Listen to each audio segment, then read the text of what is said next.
Nu har vi Lance Weiler with us all the way from the United States. And we just want to welcome you so much, Lance. Hello. Can everyone wave to Lance? Hey, Lance. Hey. We're so excited that you can be with us here today.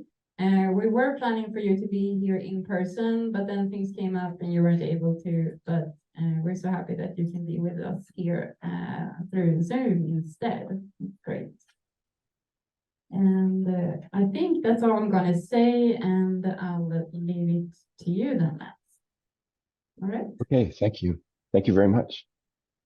Wonderful to be with you today. Apologies that I can't be there in person, but I'm running a show out here at the Portland Art Museum. So I'm on the West Coast of the US. But excited to be with you virtually. Hope you're having a wonderful conference and excited to be part of it. So my name is Lance Weiler. I'm a storyteller. For over 20 some odd years, I've worked in film and television and games and done large installations. And in addition to that, I am a professor of practice at Columbia University, where I also, about a decade ago, started the digital storytelling lab there. And so today, I'm going to be talking kind of about the following. I'm going to talk about my creative practice, which mixes the following things. Mixes elements of design. And when I say design thinking, speculative design, discursive design, participatory design, co-creation, working with large groups of people in collaboration and co-creating anything from co-creating events to spaces to, we've done things where we've co-created books and co-created experiences, this notion of play and playfulness, which I'll kind of get into. Primarily, a lot of my work is storytelling. And even though I started in traditional forms, I bring storytelling into marrying it with emerging media. And then finally, immersion, which I'll talk about. But I wanted to kind of give a context, through my work, through these particular areas, with the goal, because to me this relates to doing things with spaces, doing things with programs, doing things with stories in things that touch into traditional and non-traditional means. So that's just a little bit of framing. So primarily I want to kind of dive into this idea of new forms and functions of storytelling, forms being emergent technology like virtual reality, augmented reality, the Internet of Things, AI, and functions being using storytelling for learning, for healing, for mobilization and policy change, and for entertainment. I'm going to start with a project. This is probably the most personal project that I've ever done. It's called Where There's Smoke. This project is something that I've been trying to make for over 17 years. And it starts with a very, it kind of initiated off of a lack of empathy when my dad was being diagnosed with stage 4 colon cancer. And we went to the doctor, and I remember my mom was too overwhelmed and wouldn't go.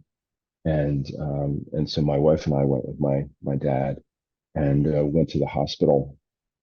And the experience of everything from like the color of the walls to when we actually went into the waiting room and we were seated, we were given some forms to fill out. My dad was given some forms to fill out, and they had been photocopied so many different times that they were kind of difficult to read. And I remember that the woman at the desk was on the phone talking to somebody and was annoyed when we were trying to ask about the forms, and eventually we were able to fill them out. And then from there, my dad was kind of ushered into a room. He was poked and prodded and weighed, and then we were kind of put in a waiting room that had no windows, and we waited and waited and waited. And then the doctor finally came in, and she was very rushed. She had her laptop, and we were asking a lot of questions because we were going to have to go back and share everything with my family. And my dad was kind of overwhelmed. He wasn't really registering the fact that he was going to be able to be cured from what he had. And sort of a certain point, he kind of glazed over. And I remember the doctor basically said at one point, got frustrated and said, "Oh, I guess I'm going to have to work through lunch," which really kind of stabbed us, made us feel, it just came at a very bad time. And later, when we were leaving, the doctor kind of came up and apologized for that interaction. And I was struck by the fact that when we toured the part that had people receiving treatment in another adjacent kind of space, that it was totally a different environment entirely, based upon the people and the way that they were interacting. And they were very friendly and they were receptive. But I left that interaction feeling like there must be some other way, like what if storytelling could be a part of, opening up potential for the way that we interact in certain situations or in environments. And I started collaborating with the narrative medicine program at Columbia University, which kind of looks to use stories as a way to create understanding between health practitioners and through patients, and caregivers. So the reason I bring that up is to frame this project, because one of the goals of this project was to try to see if it could come full circle, to see if the project itself could be utilized within, potentially settings that would allow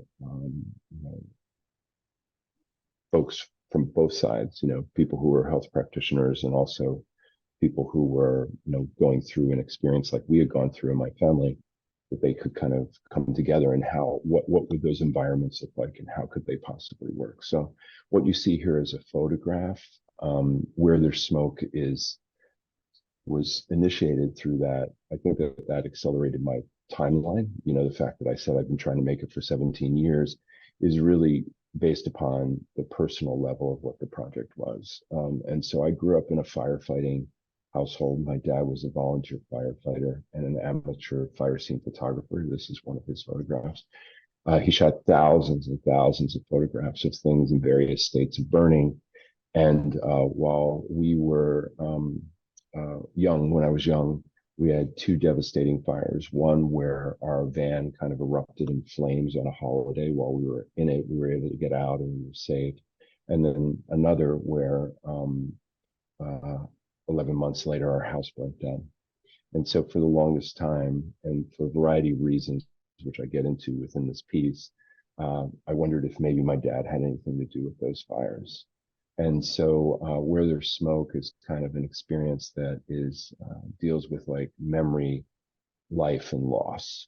And I could have done it as a traditional television documentary, or I could have done it as a limited series, or a feature film.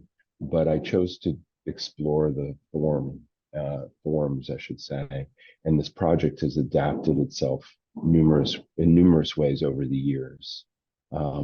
So these are some additional examples of my dad's photography. He's really quite amazing, very much an outsider artist.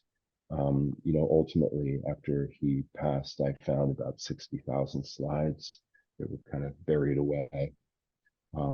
So with this particular piece, I wanted to reference Adrienne Mailer Brown, who has a really wonderful book that's called Emergent Strategy.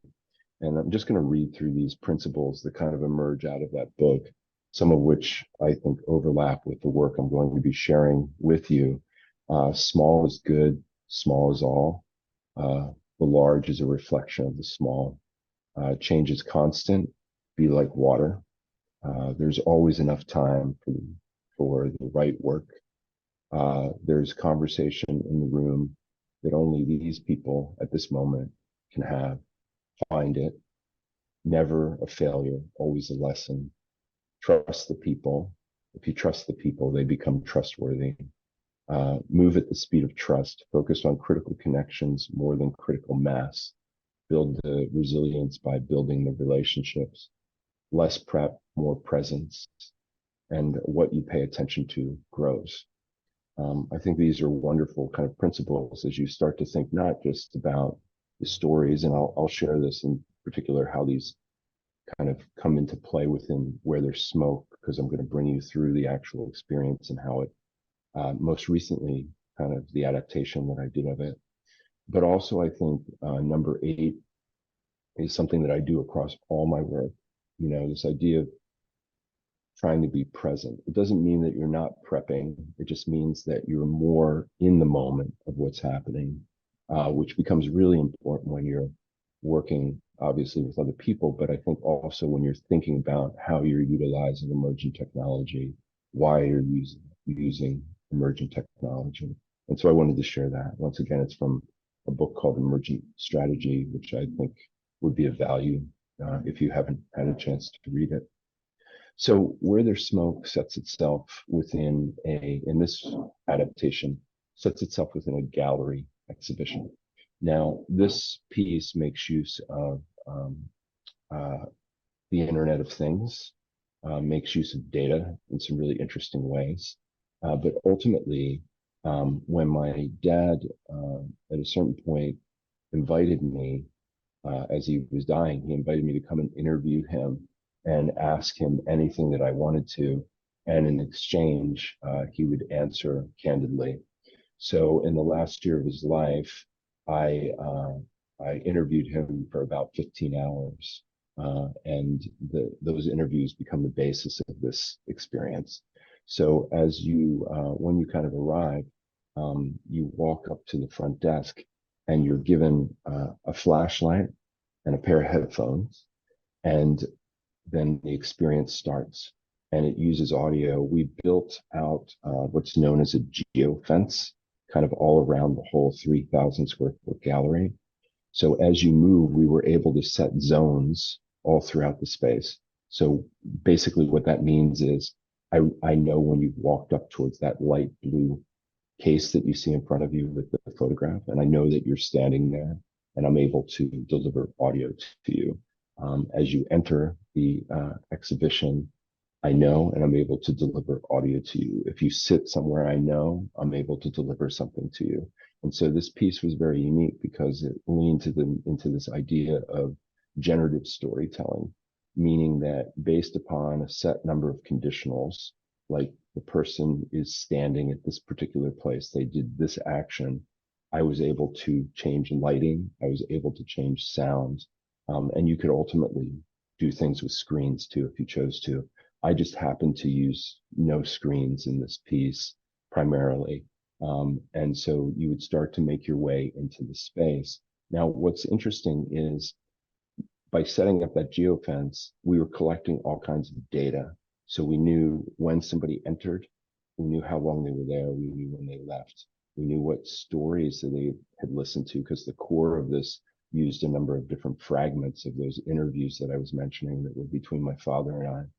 And it also took note of the pathways that you took. So what you see here is known as a plotter. This is an AxiDraw. It can work with any pen, but it works from data sets. And what you're seeing here is this represents a table, and this is density around the table. So every line that you see here is actually the path of an individual visitor, guest, who's moving through the exhibition. We ended up using this data as a way to create generative pieces of art, where I took my father's photographs and drew pathway data using the plotter, and I could go in and this is all like represents about 40 different people moving through the exhibition. I could have done something with just one line that was gold, and that could represent a specific person. So we were collecting data as everybody went through, and then the piece was making more art from that data. So it was generative not only in that aspect, but generative in the fact that everybody who made their way through the following experience I'm going to share, it was different. They heard different stories. They might not hear all the stories. A lot of my work is influenced by the idea of an aesthetic. It makes use of MDA theory, which is a theory for the design and evaluation of games. So mechanics, M is for mechanics, D is for dynamics, A is for aesthetics. It states that players come from one side of that, meaning that they would move from aesthetics to dynamics to mechanics, and designers start with the mechanics, move to the dynamics, and eventually the aesthetics. Mechanics are the rules for playing something. Dynamics is the play itself, and aesthetics is what somebody feels from that experience. And so a lot of the work that I do, and when I use emergent technology, I think about an aesthetic. I think about a feeling. And this particular feeling was really twofold. It was about this idea of letting go, and the other part of it was being clouded by grief. And in order to navigate grief, you can't necessarily solely do it alone. You need other people.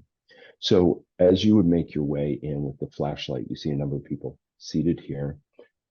They're hearing at this particular moment, they're asked to sit down, they're asked to close their eyes, and they go through a visualization exercise where I ask them to share something that is related to their, something that they would choose to save from a fire, something that they were emotionally connected to. And the only rule is that it can't be something that's digital. So in that sense, what ends up happening is they listen, and then they envision what that object is, and then they kind of reach down, and as they're reaching down in their, they visualize it in their mind, and as they're reaching down and they have it in their hands, I ask them to close their eye, open their eyes and draw it on a card. And so they draw these various objects, these things that they chose to save. The only rule is they can't be digital objects. So then they draw them, and then they're cued to flip the card over, and then they go through a 5 times why exercise where they ask themselves a single question 5 times in a row. Why am I emotionally connected to this object? Why am I emotionally connected to this object? And they answer it on the card each time they answer that question. It's a appreciative, kind of like a active listening kind of exercise, a reflective exercise. Sometimes we do it with a pair of people. Sometimes in this case, you do it as an individual. And so once they finish that priming, because priming is really important when you're thinking about using emerging technology, how are you bringing somebody into an experience?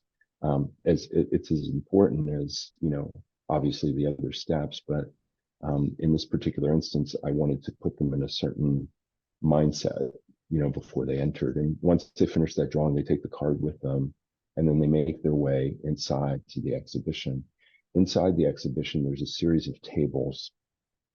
The tables have a variety of artwork that I've made, along with some artifacts from my father, from my life, so like my dad's will, or medical records.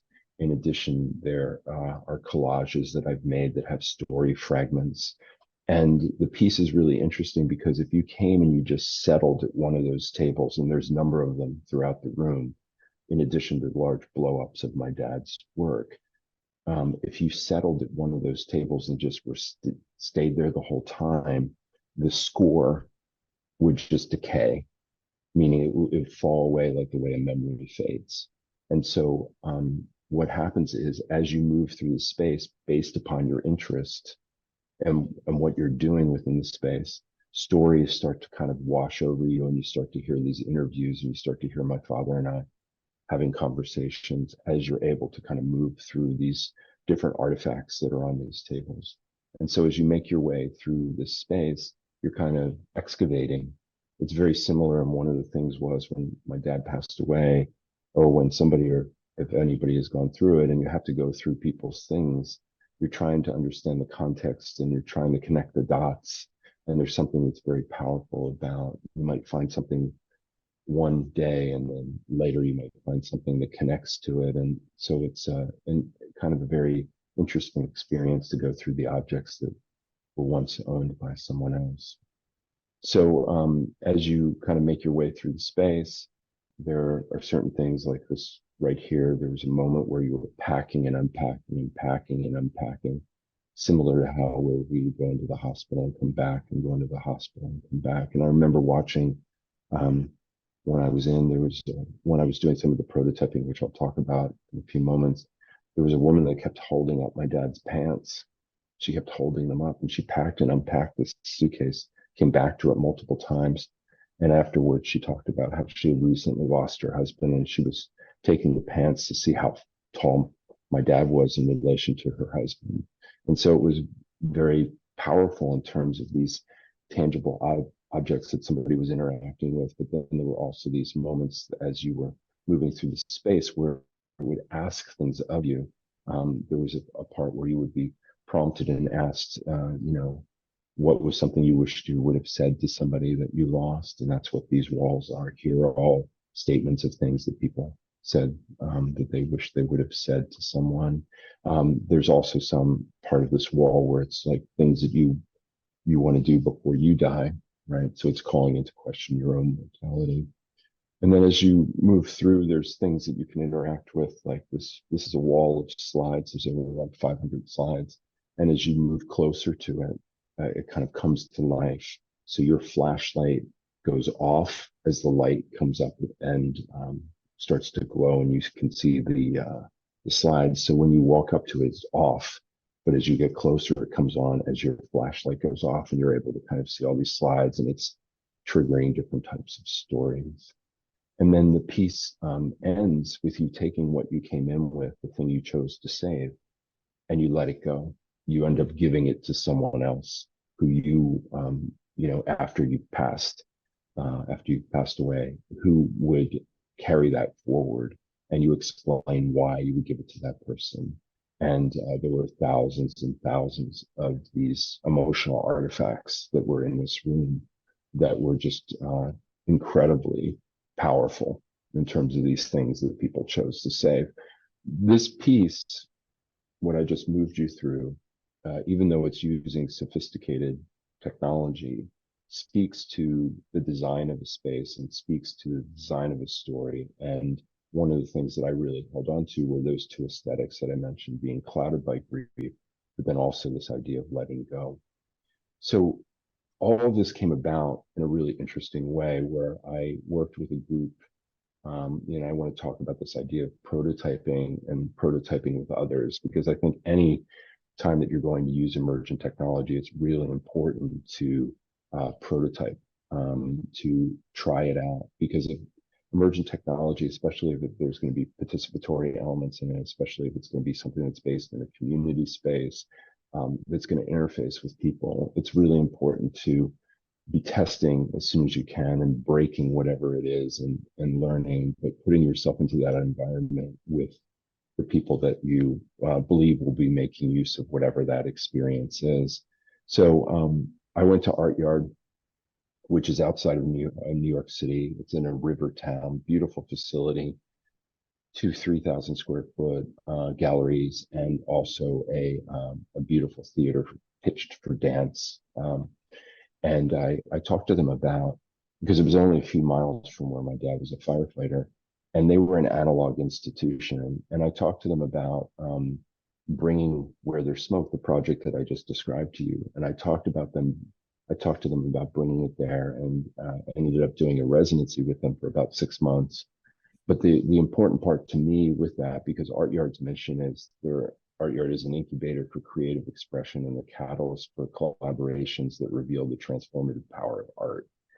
And I went to them and I started talking to them about this idea of bringing this emergent technology into their practice, bringing this emergent technology into the community. And we started to run a series of prototypes where I would just try really quickly to test things. Here you see an early prototype that I put onto a stage. It was in a black box kind of setting. And each table is kind of similar to the tables that were in the exhibition. And I brought in the community, I brought in the key stakeholders from Art Yard, because I wanted them to kind of understand what was happening. Now, what's really unique about this process is, in the previous slide, you could see that it was like a black box. Originally, I spent all this time and did all these 3D renders, and I had this very crafted idea of what the space was going to be. It was going to be, you walk into a living room kitchen set, and that's where you did the priming activity. And it felt like where I grew up, right? And then you walked into the main room, and it was monochromatic, and there was a bed there, and there was a den, like a room that was similar to where my dad used to have his photography supply, his cameras, his slides. It was very much my experience. And what I realized was it became so much more powerful when I let go of that, back to that original aesthetic. The letting go was not only for the participants, but it was me challenging myself to let go of what I thought the conception of this was. And it became this amazing thing where all of a sudden I realized how powerful it was just through an experiment where I took some papers, put them on tables, and I had people walk around with their own phones using their own headphones from their phone and a flashlight. And then we would eventually start to test our own flashlights within that mix with some people that had their own phones as their guiding point, and some people who were using flashlights when we had early prototypes of it. But as they moved through, this was like an early app where I was like, oh, I'll connect each of those instances of a story to a station, right? So you'll see an icon, and then when you make your way over to the icon, you'll push on this web app, you'll push move on, and it'll start to play that, and then you'll go somewhere else. And I started to realize how completist people were. And I was like, oh, I gotta get rid of these symbols. And so then we moved into more of a test that used a web app that was very simple. I could do it quickly. I could change the screens, and all it was doing was like pulling down from the cloud these audio interviews. And I started to randomize the interviews. And then ultimately in the exhibition, the conditional that we set was you would walk in and you wouldn't hear a story until you left that station that you were at that table. So then the stories would wash over you, and they weren't connected to one place. So when people would leave, they would start talking and saying like, oh, did you hear this? And then they would realize that they hadn't heard that, and they heard it over here, and somebody heard it somewhere else. And it created this really wonderful moment that led to really dynamic conversations where people would kind of piece together what they had experienced. It left room for their interpretations. Just more examples of what the interface of the web app was like. So in that particular instance, I was letting it emerge, right? Like I was running these prototypes with key stakeholders. I was testing and breaking, and then I was taking what I was learning and I was applying it to the work. Some of this often will be through iterations. The first iteration of this project was in a storefront, and the interaction there was, it was more like an escape room. There was this interesting thing where I had to define it by things that it actually wasn't. It was like a documentary, but it wasn't linear, it was generative. It was like an immersive theater piece, but there were no actors. It was like an escape room, but there was no escape, because it was kind of centered around this idea of end of life. In this particular instance, you find objects and you mix and match them on the table that would come to life. And the fragments of those interviews would start to play out in the room, and you would see things on the slide, on the screen, on the wall. But as I went through, I realized now in retrospect that was happening as my dad was dying. So I was very analytical, very mechanical. I was trying to control everything in that environment. This was for 4 people at a time that would go through it. The version that I just showed you before, we had thousands of people going through it. So I really kind of let go of certain aspects, and it also affected the scale of what was going on too. During the pandemic, I did another iteration of this, which was basically a version where I was slated to tour with that one in the storefront, but COVID hit, and then I kind of subverted productivity tools like Miro and Zoom and turned them into collaborative storytelling and sense-making tools. So here you see collages I built them all into a mural board. You would follow this kind of line around the space, and you would navigate, and you would interact with these elements, and there were prompts in it, things you wish you would have said to somebody, things that you wanted to do before you died, and you would go through journal entries, and there were layers, and you could have editorial permission, so you could move things around. And you did that in a breakout room with other people. So all of a sudden, I'd be in a breakout room with like 5 other people, and we'd be moving through this board, but we'd be in all different places. And so we would help each other to navigate it. Started running it on like Sundays, and then ended up running it multiple, I thought I'd do it like one time. It became so popular. I ran it every Sunday at 1 o'clock and ran it for months and months and months, ran it over 100 times because there was a lot of, at that time, people wanting to come together. And it was really interesting because when COVID, coming out of COVID, people a lot of the advancements that we saw that were interesting, or experiments that were interesting within digital, it was almost like people kind of forgot them and raced back to, trying to get back to the way the world was before. But there's a lot of really valuable things that I felt that I learned, and I know that others were experimenting with, that have a lot of value moving forward in IRL, and bridging physical and virtual. And so this particular piece goes from being in a physical space to then being virtual, to where I've been now. I'm out here in Portland doing a live show of it, where I'm mixing virtual audiences with physical audiences, and I'll have I don't know, upwards of 300 people tonight connected with people who are in other parts of the world.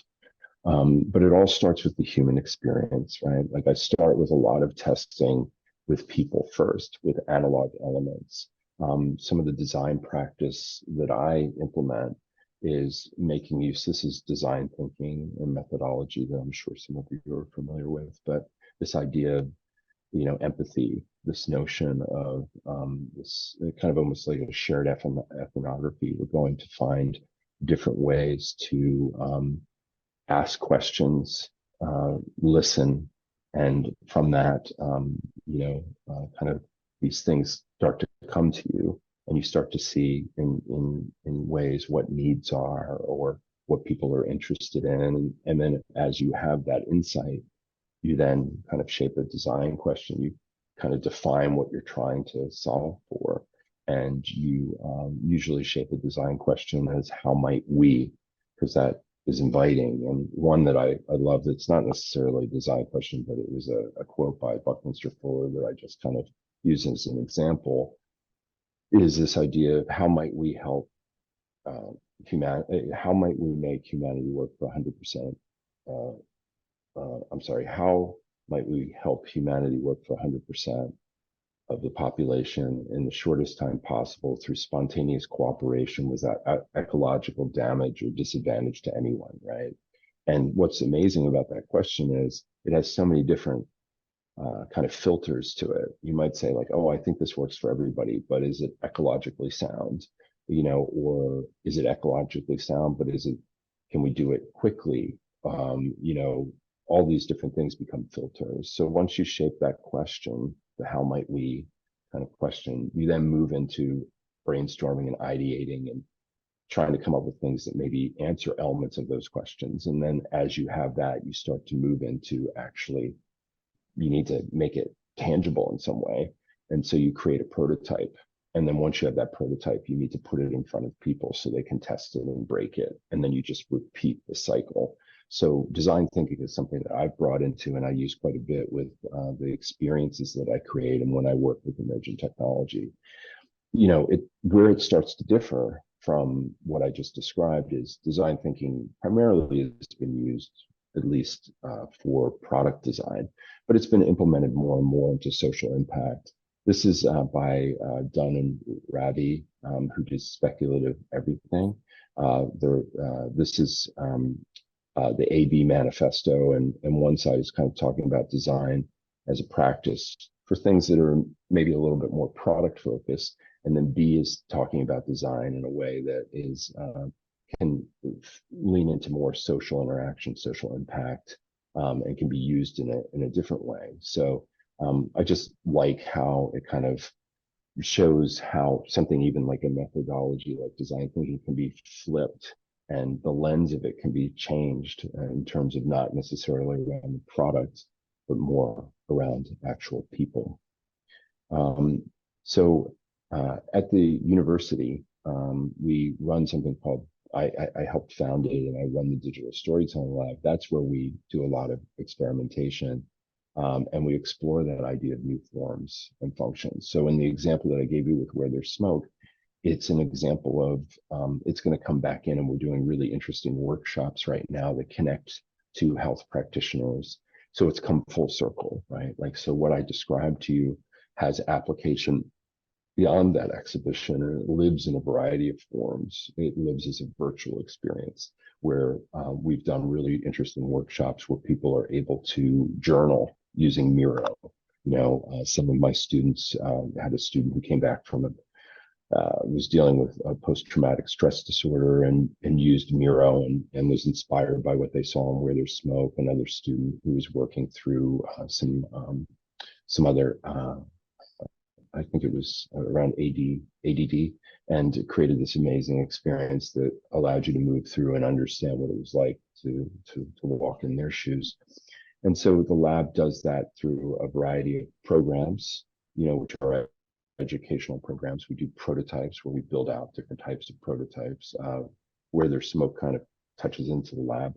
And then we do events, like we have an annual awards program, and we have we have a prototyping festival. I wanted to share a project from that. This was because at the lab, we end up creating these creative systems that are intended to allow other people to be architects of things, to allow other people to kind of go into spaces and maybe help kind of create what those spaces are. And so Sherlock Holmes and the Internet of Things was exploring this idea of pervasive technology, like the Internet of Things at the time. This is from 2015. A lot of people didn't know what the technology was, but policy was being written around it. Companies were moving in certain directions with it, and the general public was kind of at a disadvantage because it wasn't something they were as familiar with. So we thought, well, what if we took, the deductive reasoning of Arthur Conan Doyle's, Sherlock Holmes, and what if we brought that into an interrogation of what this technology is? And we looked at it politically, culturally, and what the implications were. And so we built a system that allowed people to just empowered them to create with others. And we ended up having about 2,600 collaborators from 60 different countries who self-organized 180 events around the world. So some people made street games, some people made VR applications or augmented reality applications. They were free to do whatever they wanted, but they were kind of doing it under this creative umbrella that was called Sherlock Holmes and the Internet of Things. This is from a still where we ran a massive connected crime scene at Lincoln Center in New York City during the New York Film Festival. And what you see there is it's really kind of interesting because we had created a scenario, and we wanted to just tape out bodies on the plaza, but because they didn't want us to do that, they wouldn't allow us to use tape. But then they did give us actors. They said, we'll give you actors. And they were like, okay. So we got actors, and they kind of dressed in all black because we went back and forth. Should they be in period? What should they be wearing?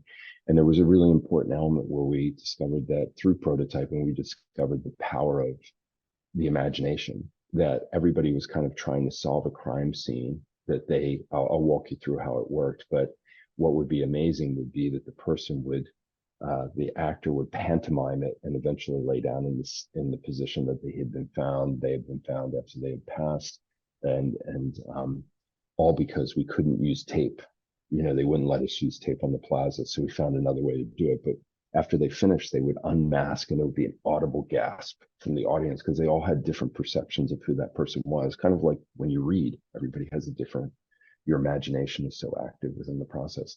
But we started just by designing this in a way where we would have a group, and this is a prototype that we ran with just analog elements. And if you're interested in running this, I can provide the details for you, but it was easy to kind of run.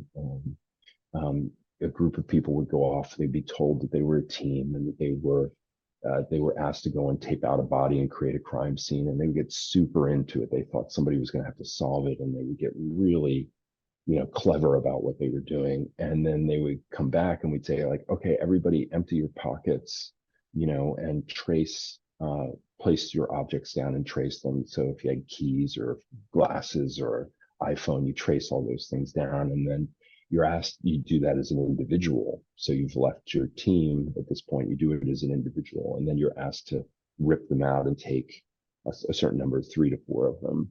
And then you're asked to kind of go and disperse them around crime scenes, but it can't be your team's crime scene. So you put down the objects around where the taped out body was. And then you come back and we say, okay, now it's time to create the clues.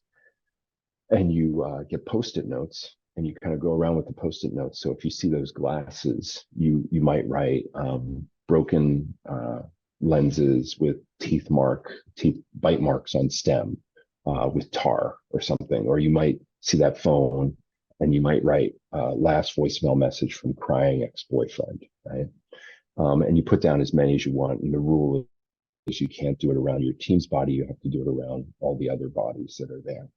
And then you go back to your original crime scene, and now all of a sudden you were so clever and you were taping out this body. Now there are all these objects there. There are all these clues there, and you need to solve it with your team. And that gave way to some principles that we use for immersive experiences. This idea of a thematic frame, this notion that in Where There's Smoke, it's kind of you're walking into this mystery. With Sherlock Holmes, it's dealing with like a crime scene. Often a thematic frame will help create a shared language and will aid collaboration.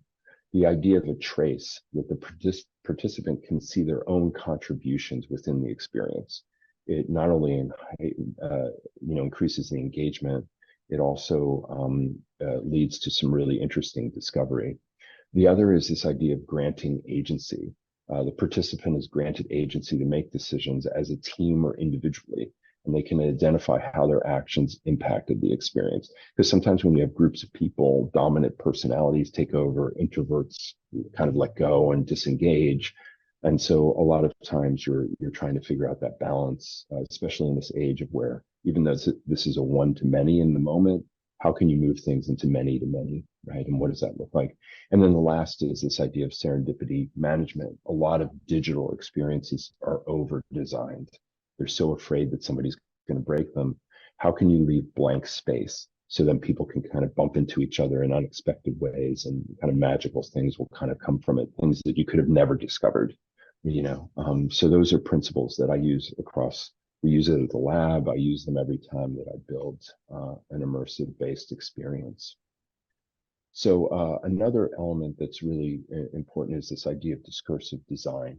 And discursive design, this is a book called Discursive Design, Critical, Speculative, and Alternative Things, is this notion that you create an artifact that kind of leads to a deeper conversation than if people just walked into the room. And so you see with a lot of the work that I'm showing you, there's artifacts involved. Artifacts that are either created by people, like the way Sherlock Holmes and the Internet of Things was doing it, or artifacts that, in the case of Where There's Smoke, came from my life, my family, but ultimately also people's memories as they were reflecting on these artifacts that they were emotionally connected to. So this notion of artifacts, how can artifacts be used in a space, whether it be virtual or physical, and what might that look like, and how could that unlock different possibilities? The last piece that I want to run you through is a speculative design piece that we did that was kind of looking at futures, but then was also using emergent technology. But it took root, similar to how we were examining, using Sherlock Holmes to examine the Internet of Things. In 2017, we started a project called Frankenstein AI, and we got it. We were working to kind of, the narrative conceit of it was that Frankenstein's monster is, traveling the internet and is confused by the extreme, the polarization, the toxicity, the extreme hate, extreme love, and is confused and wants to know what it means to be human, and realizes that it should assemble humans in the real world in order to figure out what it is that makes them human. And we thought, taking the seminal novel by Mary Shelley and using AI as a metaphor, using Frankenstein as a metaphor for AI was really interesting because the core themes of the book are kind of around this idea of something that you create that gets out of your control, this notion of isolation and connection, and ultimately what makes us human. We thought was really interesting to set against artificial intelligence as a way to flip the script. At the time, most people were kind of using things that were related to their own, like a personal assistant, right? Like, so they were interfacing with AI at that time in 2017, 2018 through their phones. But we thought it would be interesting if we created a question corpus. And what if the AI was gathering you to ask you questions in order to learn what it meant to be human? And so we played with that idea. And we created a couple different versions of Frankenstein AI. The first went to Sundance as a 3-act structure. You would sit down. Ultimately, I'm going to go here and play this for a second. So I'm going to talk over this. So you would kind of make your way into this space. That was we created this installation that was done with like smoke and projector mapping, rear screen projection. It was taking things from the internet. And we had created a question corpus by training the AI on Mary Shelley's book. And then we created what we called Fakenstein, affectionately. That was a chat bot that we taught to speak in Shelley prose. And then we brought in a whole bunch of different data sets from the internet.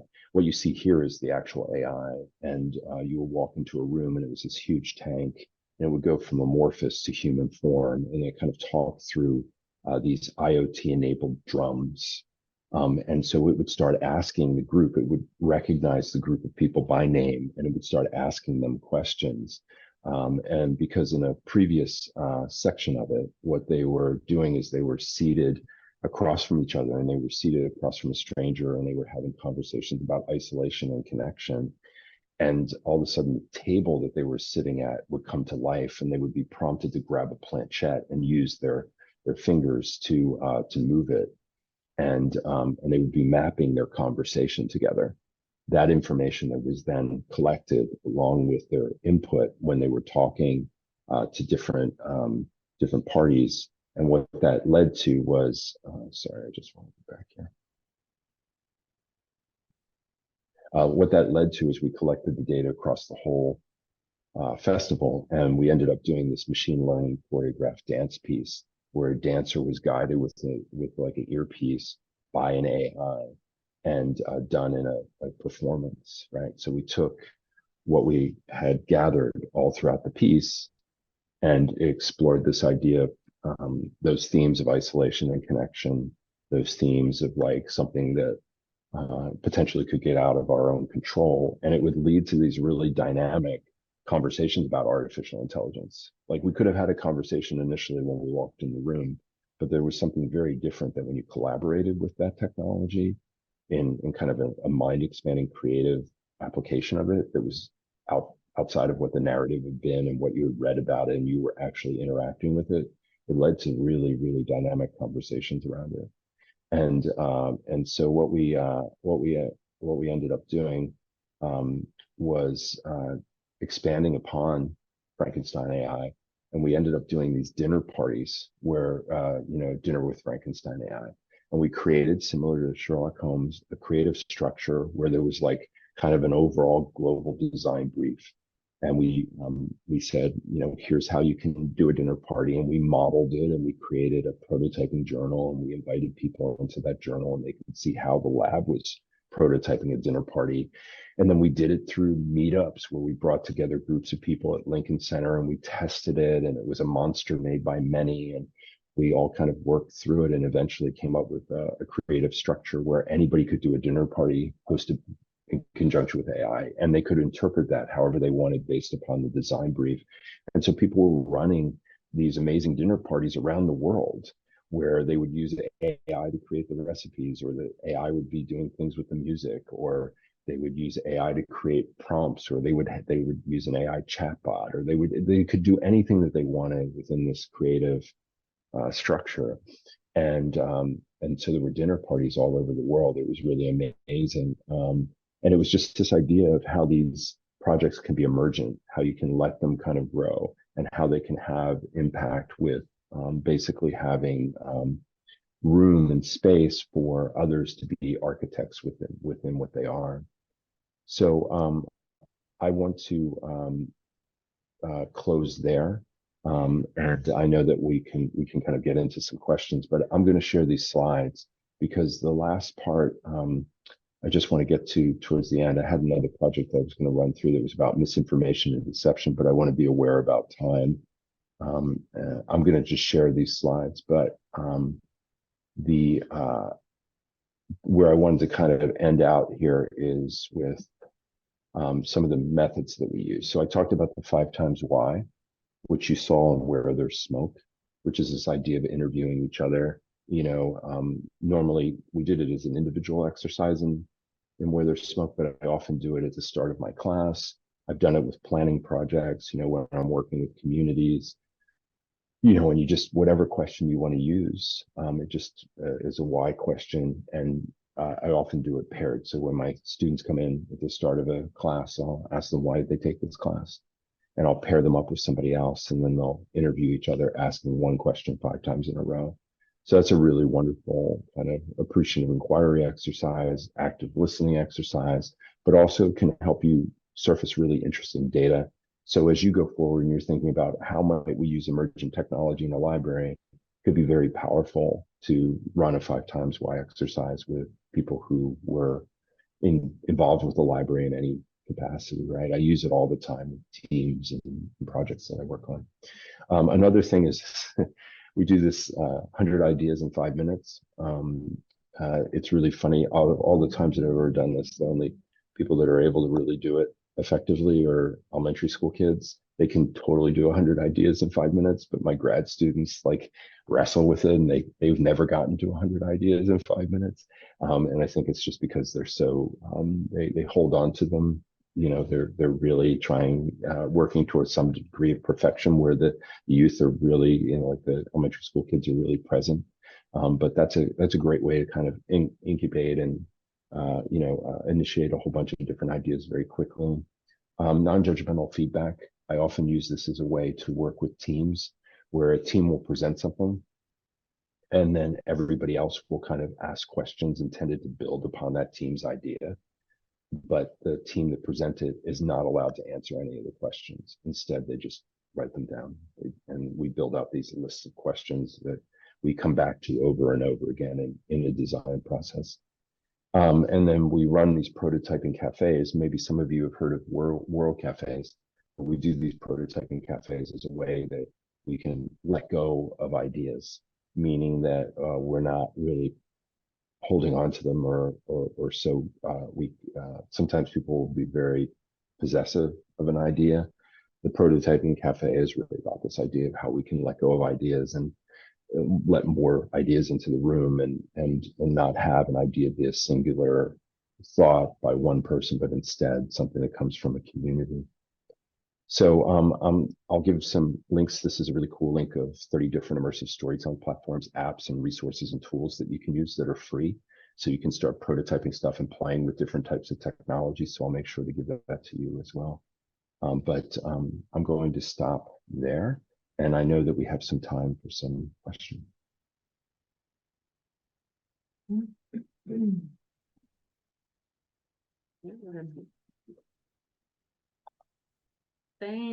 Thank you so much, Lance.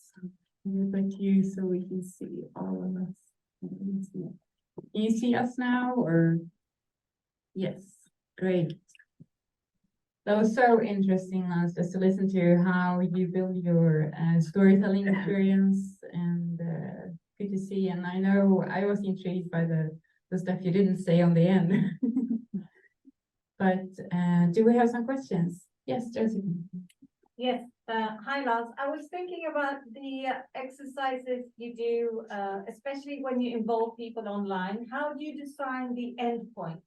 Do you have any exit strategies, or is it just, does it fizzle out? Did you hear that? Yeah, I think it's about exit strategies, and something about making sure something doesn't fizzle out.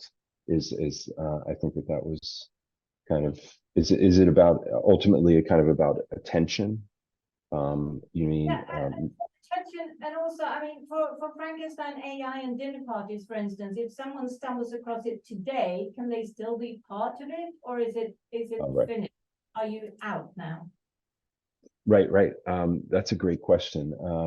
In terms of where there's smoke, and a lot of the work that we're doing around some of the other projects, Project Immerse, which is about misinformation and deception, which I didn't have time for, or Blockchain Fairy Tales, which is the most recent project that we're doing in the lab, is about new myth making. Those projects are asynchronous and synchronous. They have really interesting ways. We do quite a bit using Miro as a space, but we created an open source, which I can share too. We'll be releasing it in the new year, an open source kind of software that allows you to do stage management. So you can make Miro look like something that doesn't look like Miro at all. And it becomes this really wonderful digital environment where you can kind of move through it. You saw me do that a little bit with the way I was collaging in Miro for where there's smoke.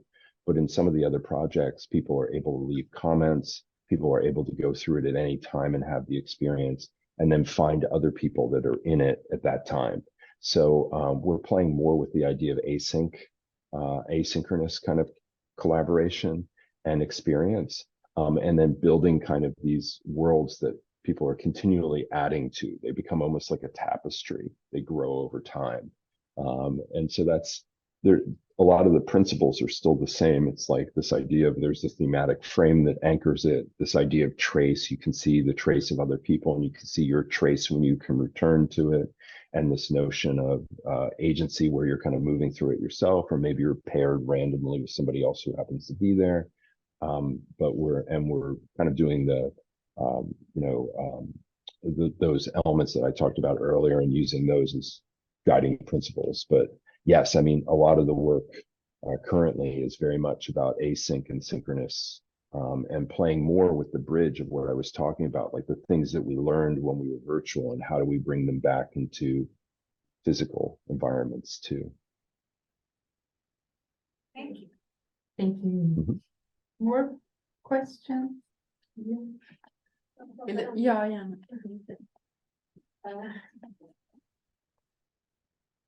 Hi, Lance. Thank you so much. I work with digital inclusion at the library. I have a question about the storytelling and what your thoughts are about storytelling that's more original with your personal artifacts and photos that you have, versus when AI scavenges the internet and uses original works from other artists. What are your thoughts about that future? Well, I think I have a bunch of different thoughts about that, in terms of thoughts of the challenges of generative tools. Frankenstein AI was done at a time when we worked with that. There weren't generative AI wasn't even an issue. We had to kind of build it all with TensorFlow. We had to do all the machine learning ourselves. It was a very painstaking process. And then within that period of time, there's just been this explosion of, the Project Immerse, which is about misinformation and deception, we did in 2019, where we started to recognize that these generative tools were coming, and that you weren't going to have to code the way that we coded Frankenstein AI. And so that piece became about what we identified as challenges with misinformation and deception, where you wouldn't have to code at all. I think as you get into the creative arts, it becomes really interesting in regards to the ownership of that work, authorship of that work. A lot of the work that we do at the lab is really about challenging ownership and authorship of work, and I think generative AI presents a lot of challenges. We're dealing with that at the university. I'm dealing with it in my practice all the time. But there was an article that New York Times did with me in May. I would encourage you to check it out. It talks specifically about generative AI. It talks specifically about how I'm using it in the classroom, and we're using it in public spaces and building things with it. And we're using it as kind of in the case of Blockchain Fairy Tales, as a kind of a social dreaming kind of thing, where groups of people are collaborating with the tool. so we can better kind of interrogate what it is and understand and make the design process more inclusive, so it moves away from some of the conglomerates that have control over it and allows for more people to be architects of it, which is a major concern and critical thing. That's why I think this kind of work is so important, because it transcends, and allows you to interact with it, so you can start to see the technology in different ways or different potential applications of it. So I think it's an ongoing challenge that we're going to face well into the future. But I think the more that you can actually explore and experiment with the technology, and it moves away from, technology has forever been, hidden in acronyms, and that you needed special people to help you navigate it. And it's been gated purposely for control. And I think we're entering an age where there's more opportunity for people to put their hands on it, experiment with it, and be part of the design process of what those tools are. So, yeah, I mean, that the AI thing could easily just rewind and go back and spend that time or more or multiple days with you. But I would encourage you to check out the article in the Times. It came out last May, and it shows how we're using it at the school and delves into it in more detail.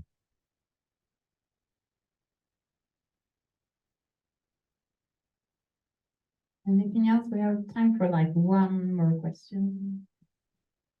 Yes, Marcus. Hi, Lance.